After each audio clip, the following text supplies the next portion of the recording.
Okay, everyone. Okay, simmer down, all right? All right, you in the back with the torch. Just simmer down. You two in the front with the torch. You simmer down. Everyone, please, let me have your attention. Okay, Boris is going to come out later and tell you exactly what happened.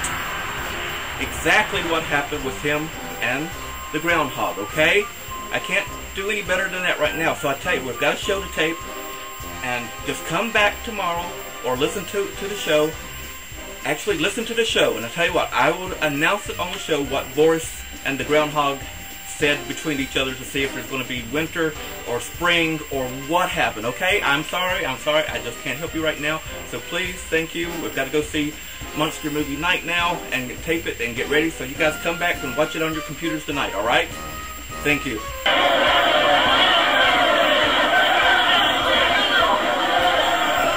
Good evening, and welcome to Monster Movie Night, starring Bobby Gammonster, your internet horror host, and my pal, Boris the Buzzard. Every week, we've been bringing you wonderful classic horror movies, and sometimes we do a little extra special things around the manor here, Gargoyle Manor to be precise, the Monster Museum, our home. And of course, you know this by now.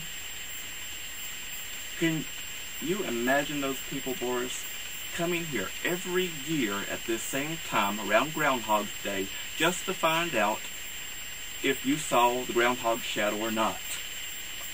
Goodness. I'm sorry, ladies and gentlemen. As you saw at the first, we had to talk to some neighbors of ours who've been for every year, as I just said, they come over, and for some reason they've got it into their head that Boris here can help tell if it's going to be a longer winter or a early spring. And the way he does that is he waits for the groundhog. Everyone knows about the groundhog watching its shadow, and if it gets frightened, there's so many more days of winter, and if it sees it, if it doesn't see it and it's okay, then it's going to be an early spring. Well, the thing about it is, if Boris can see the groundhog's shadow, the groundhog is gone. Because Boris loves groundhog meat. Isn't that right, Boris? Oh, yeah.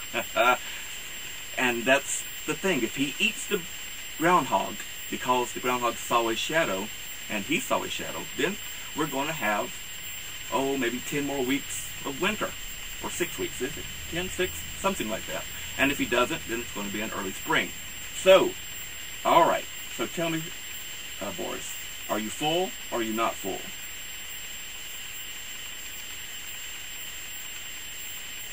You are full? Oh, so you did eat the groundhog. Okay, I'm sorry folks, he did eat the groundhog, and it is going to be 6 to 10 more weeks of winter. That's just the way it is. Such superstitions. How in the world does such superstitions get started anyway? Do you know, Boris? I don't either. And in fact, that's what our film is about tonight in some ways. It's about old superstitions. The things that make us fear the night. Vampires. Bats. The wind, ghostly moaning of the wind blowing. An odd, strange thunderstorm overhead. All those things tell to a bad omens coming our way.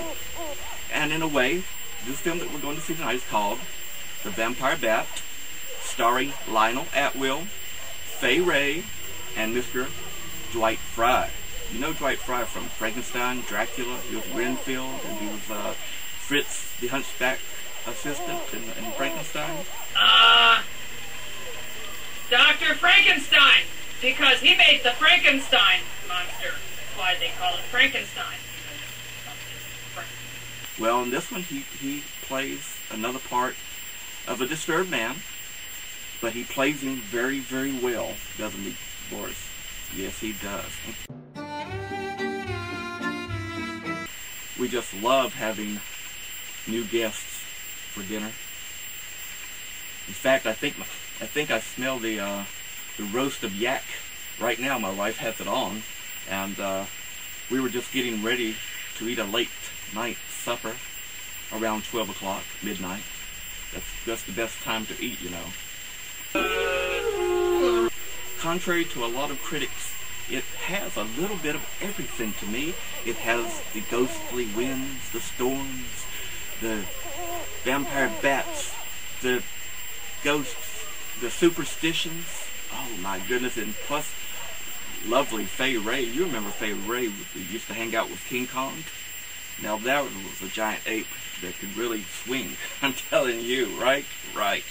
Oh my, yes indeed. Memories, memories. But anyway, getting back to this film. Yeah. Salute. Thanks. The Vampire Bat. I don't think I'm going to give away the plot or any of the scenes from it, but I want to tell you, turn out the lights low.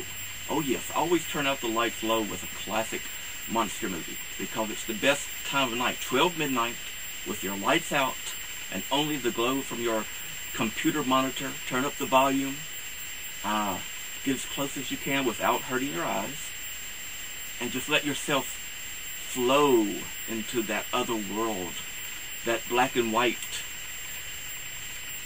crescendo of another world, the world of the dead, the world of the night. Yes. I know this one. I know this one. It can call to you too, through the bay of the wolves, the screech of the bat, the meow of the cat. These, my friends, are what music is made of. Indeed. Dracula was right about the children of the night, what music they do make. True? Oh, yes. Oh, I'm sorry, dear people. I get carried away every so often when I think of the old classics and such good old days when the mob would get their torches up and we'd go running around and having track season, and oh, it was so much fun, you know. They were trailing the monster and the monsters were running, and of course my people were probably selling the stakes and the torches, and then of course we'd go over and find the monster a way to get escape route. We kind of worked both sides of the fences back then, my people did.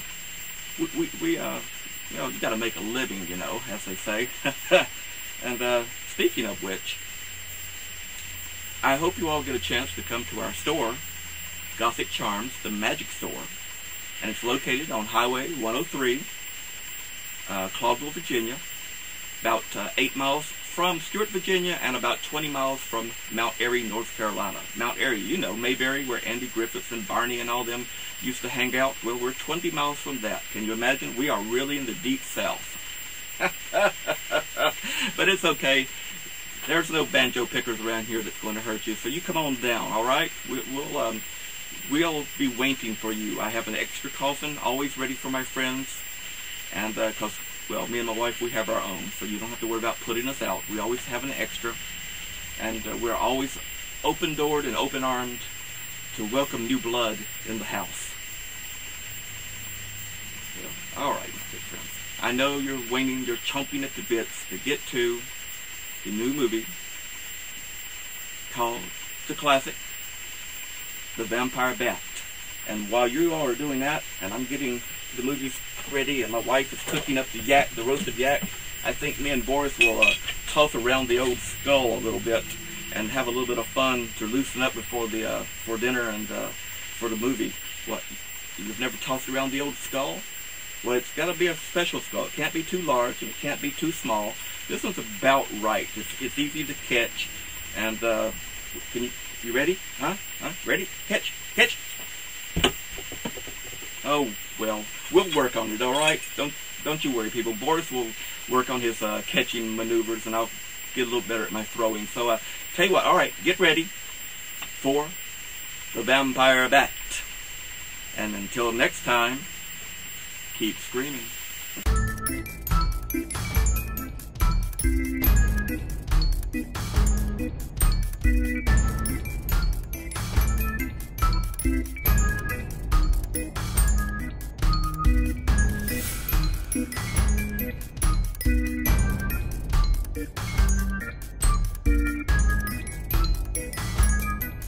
Thank you.